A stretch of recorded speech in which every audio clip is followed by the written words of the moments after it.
This convention represents Hawaiians from 37 different states.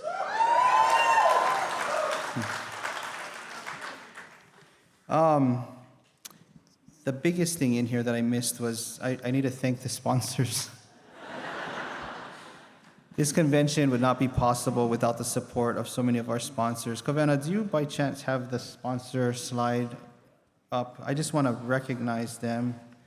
If not, we can show you, tell you about them later in the program. But we're very honored to be here. If you didn't know, CNHA Hawaiian Council now owns a stage and lighting company. So hence the production you have here. I think elevating Hawaiian production is so important that we tell our stories the way we want to tell them and elevate people's spirits through production. Anyway, I'd like to bring to the stage now my board chair to introduce somebody very special. Michelle?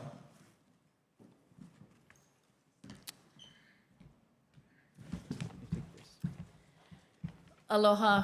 Thank you all. My heart's so full. That was an awesome start to our day. I have the pleasure of introducing a dear friend to the council.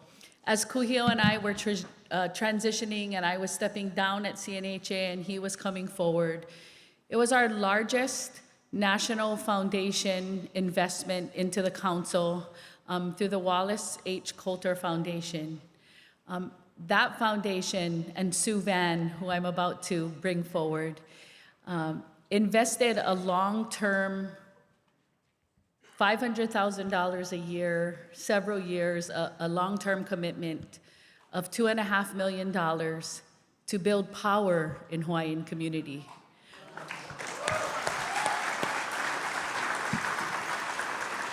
Philanthropy doesn't really do that, right? As the CEO at Hawaii Community Foundation, we have lots to learn from Sue Van. She was a brave woman who really stepped forward to say, my goal is for communities to build power, to get out the vote, to make sure you're being counted in census, to make sure that your voices are heard and that you are seen in your communities. And so she made a long-term investment into the Council for Native Hawaiian Advancement at a time where we were through transition. And so she was a stable investment in us. And she was a stable investment in Kūhiō as he started his journey as the CEO at CNHA. And so 10 years ago, I asked Sue, you gotta come out to Hawaii. You have to come to the annual Native Hawaiian Convention. No, that's the normal response we get. We can't go to Hawaii. People think we're just over there for vacation, sipping Mai Tais at the pool. But she did it. And she kept asking me, why do you want me to come? Why do you want me to come? And I said, because I want other national foundations, I want our local foundations, I want our partners to see that this tiny little Chinese woman is gonna make a huge investment in our community. For those of you who know Sue Van, while she may be tiny in stature, she has a big voice and is very bold in her commitments. And so without further ado, please join me in welcoming Sue Van.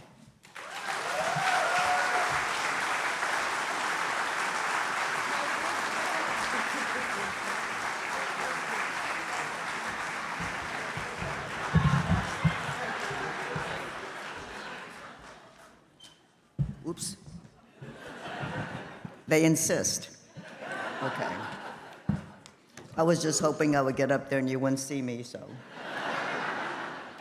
Anyway, Michelle, Kūhiō, thank you for those kind words. Actually, there are many people I have to thank in this audience who are part of this fantastic audience and market. I have to thank all the funders. Thank you for supporting the Hawaiian Council.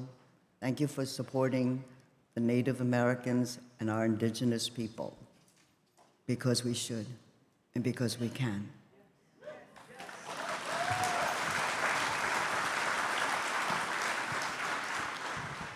But there is no such thing as success without a village and without a team.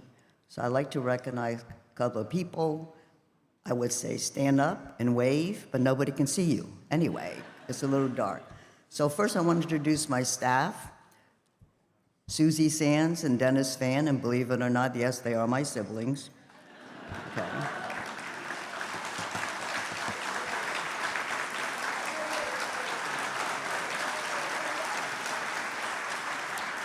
And I have a whole bunch of staff actually back at, quote, headquarters, but they retired. But they were part of the support team for this fantastic opportunity. I have to thank Stuart Quo, and some of you in the audience know. When people thank me, thank goodness for Coulter funding us, thank goodness for Coulter Foundation supporting AAPI community. I said, it isn't actually me you have to thank. It's Stuart Quo, because he asked Coulter's support for the census.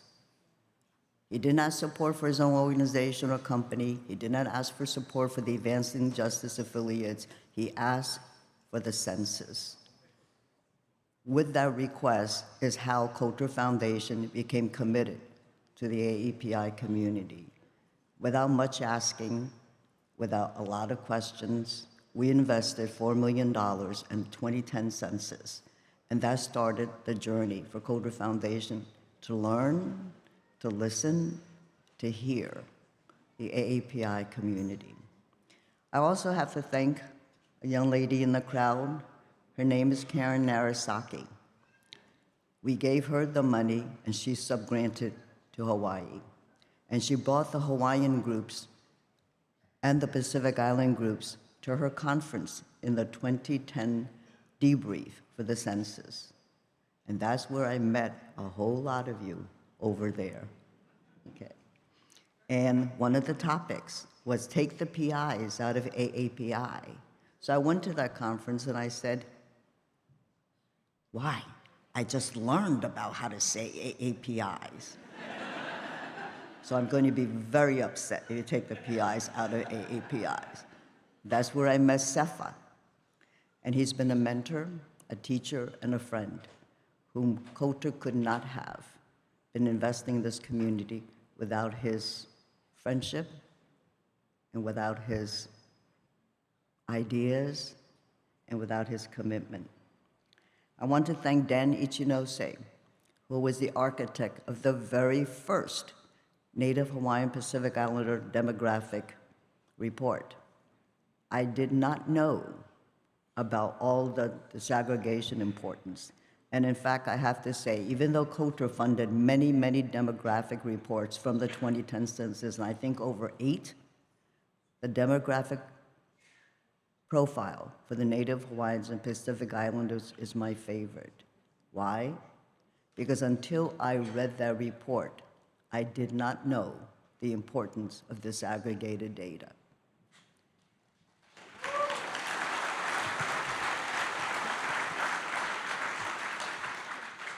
And because of that report, I promised that Coulter will fund the next report from the 2020 census. But I also asked that all the PIs that attended that launch, you have to fund your own profiles. You have to make sure that you tell your own stories. You have to absolutely understand it is your responsibility to your children and your children's children to tell your stories. So whether or not a funder is here, and whether or not you can get funding, you need to fund your own report. You need to fund your own research. You need to tell your own story. So, who is the Wallace H. Coulter Foundation? I can't see you, but I'm gonna say. So how many of you had a blood test? I can't see anyway, but trust me, when you get older, and the older you get, you're gonna get a lot of blood tests, okay? And the blood test would not exist without Wallace H. Coulter. He was an inventor, innovator, and an entrepreneur. How was he an innovator? He took his Coulter principle, which he invented, and built it into an instrument called the Coulter counter. The Coulter counter is the gold standard of manufacturing over 500 consumer products, whether it's milk, Bailey's Irish Cream, wine, cosmetics, pills. It is the gold standard. Paint, and the Coulter counter was the instrument of choice and request at the Hiroshima tragedy and the Chernobyl disaster. So, believe it or not, you touch a product every day that uses the Coulter counter as a main tool. So, the company, he created a company called Coulter Corporation, and it became the #1 company in the world for 40 years. Most companies aren't the world's leader for a couple of years. Sometimes they're only a leader in the US. But Wallace Coulter, as an entrepreneur, created subsidiaries in 25 countries on 5 continents. I was the EVP and CFO. And the way Coulter designed their grants, long-term commitment, subgranting to your fellow partners, the creation of a Pan-Asian coalition, the creation of a Pan-AIA and American Indian and Alaska Native coalitions, those were all of them were built in the eyes of our Coulter subsidiaries. The foundation is a result of the Coulter Corporation. Unfortunately, it was owned by 2 brothers. It was a private company. We had no investors to tell us what to do. The only thing we cared about was to save lives, and we supported our customers and our employees. So, we had to sell the company to save the company in 1997, and the proceeds of that sale formed the Wallace H. Coulter Foundation. And because I was the trustee of his personal trust and his brother's personal trust, I became the sole trustee for his foundation. The wonderful thing about it is he didn't tell me what to do, because he probably knew I wanted to listen anyway, but he basically said, Sue will know what to do. And it was that freedom and it was that trust that enabled me and empowered me to fund where I thought funding was needed. And the reason we fund the AAPI community and the AIAN community is because they were excluded and they were invisible. And that is absolutely wrong, because they are a very important contribution and population to this country with so many gifts of history, tradition, and culture. And we should be embracing them. Okay.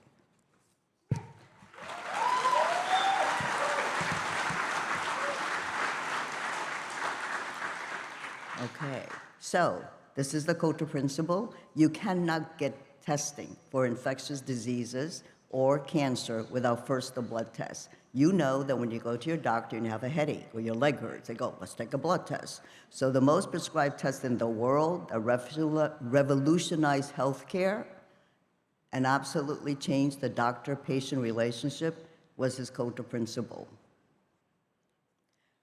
As I said, over 500 consumer products use the Coulter principle in their manufacturing.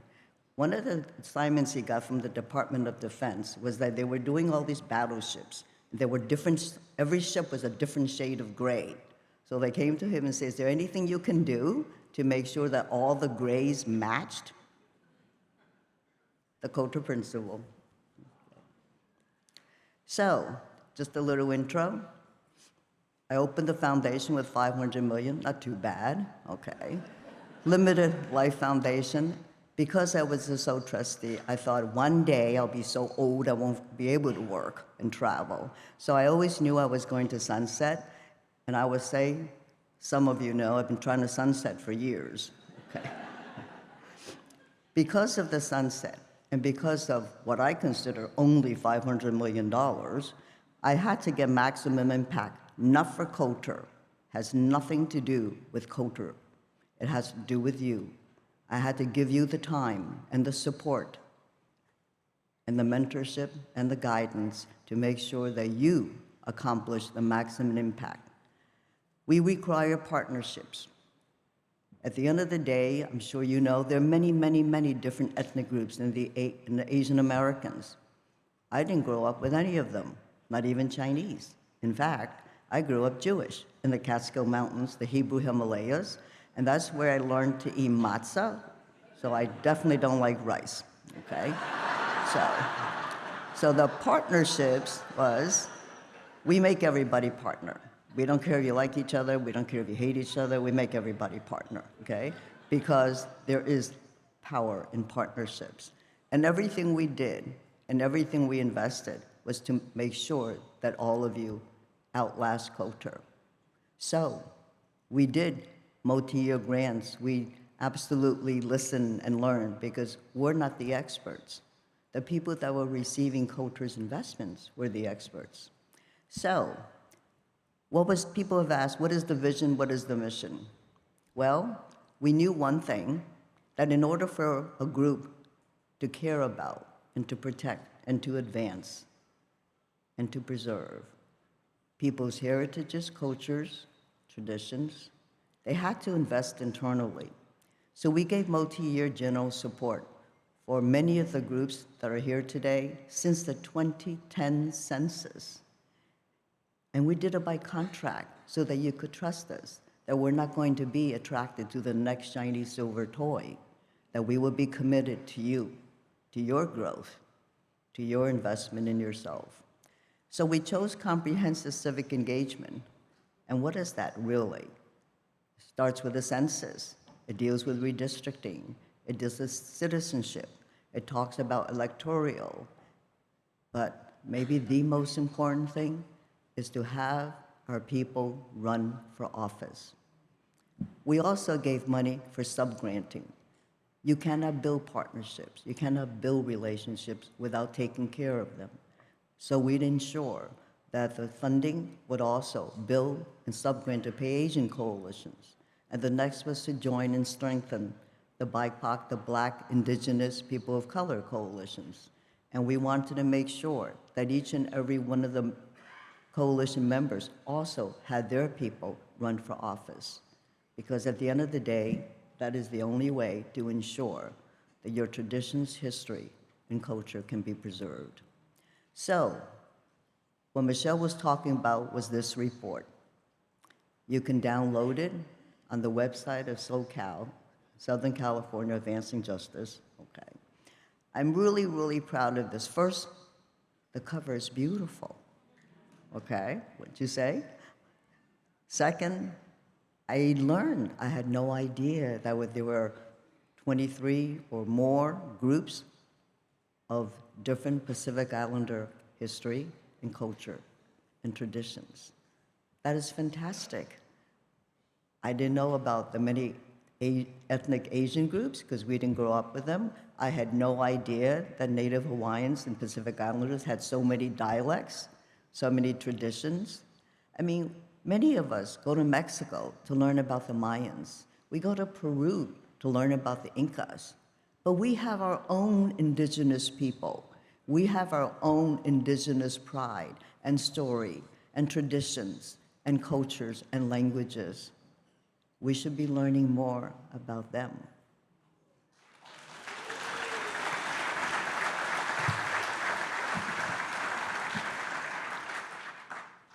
So when we had this launch, I have to tell you this story. We were in partnership with WIAPI, the White House Asian American Pacific Islander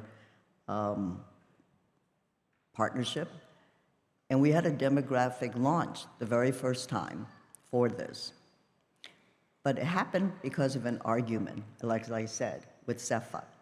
So Danny Noches was putting this report together, and there was going to be a launch, and I said to him, so who's coming for this launch celebration? And he said, oh, we have about 6 people because we don't have the budget. And I go, 6? Well, I just learned reading this report, there's like 20 groups. How can you only bring 6? They'll get upset and not be nice to us after all. So I said, never mind the budget, just bring in everybody. So that was the first time. And I want you to know that when we were having dinner, I'm surrounded by, 6'5", 300-pound Samoans and Tongans and everybody. So I said to them, because I don't understand the Pacific Islander community, could you kind of tell me why this report is so important? They all started crying. I mean, 300-pound men, 6'5", crying. So as they were all crying, I started crying, but I didn't know why I was crying, okay? I had no idea. This was the first ever demographic profile that brought together the Native Hawaiians and Pacific Islanders as a universe, as a special group of people.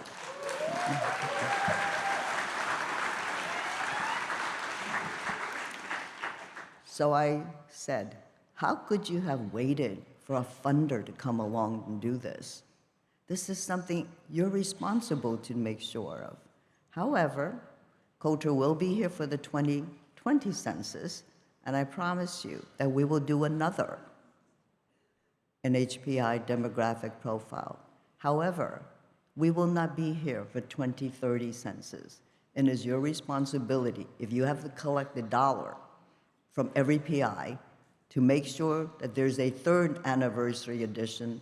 It is your responsibility to do so. And I will not fund the 2020 report if you do not promise me that.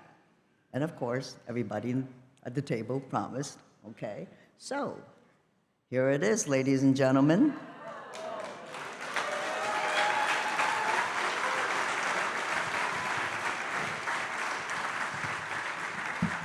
Isn't it beautiful? So I have a special person to thank for all her work, and that is Carla Thomas. I can't see you, Carla, if you're in the audience, but stand up anyway. Okay. Carla is the ED for EPIC, Empowering Pacific Islanders in Community. And I only met Carla, actually, maybe a couple of years ago, but we have been funding EPIC since the 2010 census. For a while, they were fiscally sponsored by Stuart Cole at Advancing Justice Southern California, but now they've certainly been strong enough, independent enough to be able to have their own 501c3. And this report would have come out in 2024, but because of the pandemic, because of the impact on the census and on the American Community Survey, it came out a little bit later. But I am so proud of this report. Please, everyone, you will get instructions. I think you can download it from the SoCal website. I'm sure you can download it from the EPIC website, and I'm sure you should be able to download it for the Hawaiian Council website. Right, Kūhiō? So I'm very, very proud that Coulter is the main funder for this profile. And I do have expectations that with the partnership of CNH and EPIC, that you will also have a profile from the 2030 census.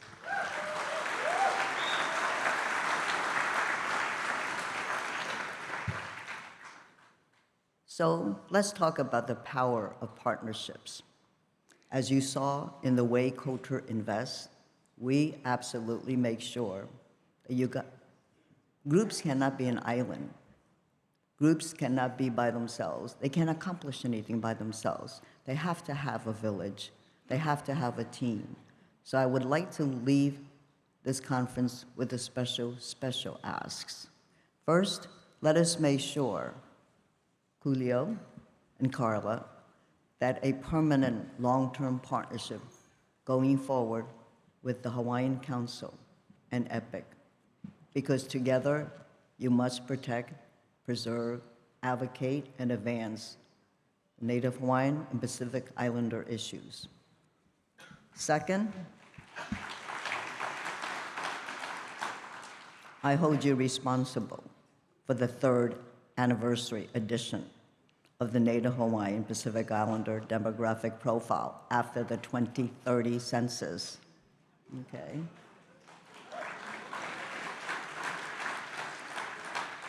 And I am so delighted because a core value of Coulter is the building of partnerships and coalitions, because only together can we be stronger and better. I am so impressed with the partnership with the Native groups in the US. I am so happy that you had your conference and Tulip Reservation. This is something that must be broadened, embraced by each and every one of you. This is a thing of trust. This is a need that must be done for all of you to accomplish what you want to accomplish. There is absolutely power and magic in partnerships. And I think your partnerships absolutely have just begun and have a fantastic journey to accomplish.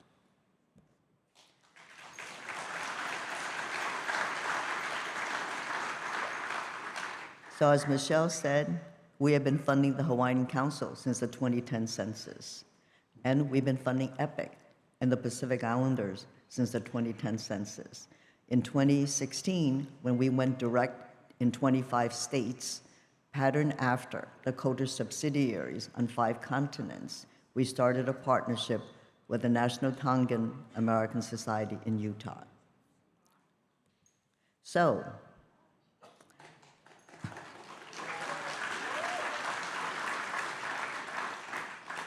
in case you've been wondering what we've been doing, okay, for 15 years and $250 million of investment, we have created the Coulter ecosystem. These are our partners, we call them Coulter conveners, in over 25, 30 states. Of the Asian Americans, and our partnership with the American Indian and Alaska Natives. And we made sure that the immigrant rights coalitions in 20+ states are also on this map. So this is the Coulter ecosystem. You can see Hawaii, you can see Alaska. We don't leave people out. Okay. Therefore, ladies and gentlemen, Native Hawaiians, Pacific Islanders, all the funders in the room especially, please understand, this ecosystem was not for Coulter. This ecosystem is for you to ensure that this ecosystem exists, to advance, to advocate, to protect, and to preserve your history, your traditions, your languages, and your society. You have the youngest group in reference to the youth of all generations under Native Hawaiian Pacific Islanders. That group is your power. That group is your strength. And you must deliver to this group your history, your culture, and your traditions. We must not forget. We must preserve and treasure it. And I know that in many tribes and in many groups, the language is dying because there's been no records kept. The elders are passing without teaching their language and dialects to the young. So please, for Coulter, if you want to thank us for 15 years of our investment, then ensure that your history, your traditions, your culture, your language are not only preserved for today, but all future generations to come.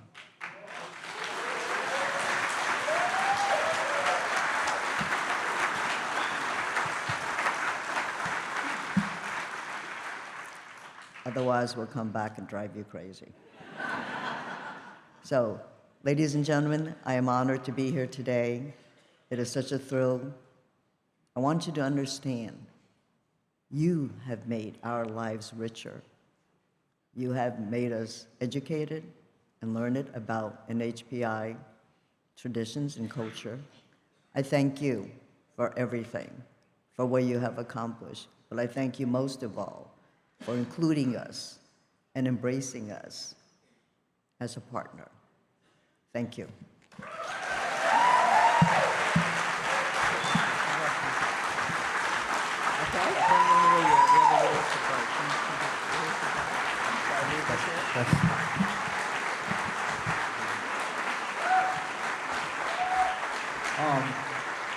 Thank you, guys.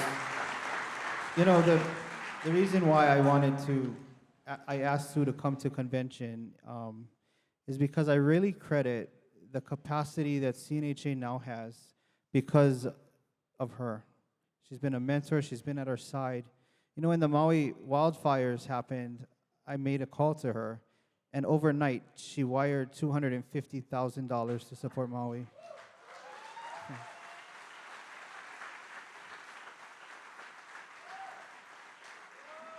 Yes, but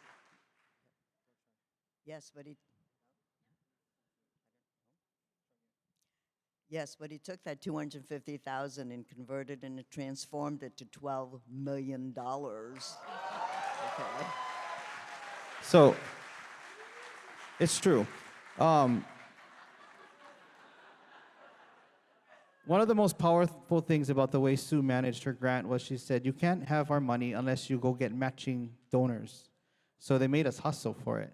And that allowed us to leverage their money over and over again. And even though we hit the match, we kept telling them we needed more matching. So that's how you do it, guys.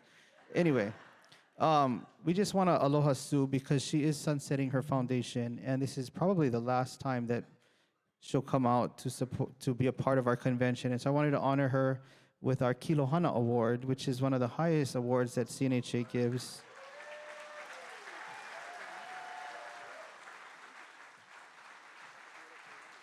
Thank you. So the Kilohana Award, Sue, is it's the outer layer of kapa. So kapa is like, it's the outer layer of it's the finest. And so it's symbolic, it's metaphoric, but essentially we value your relationship, your partnership, and we consider you one of our finest partners. Thank you.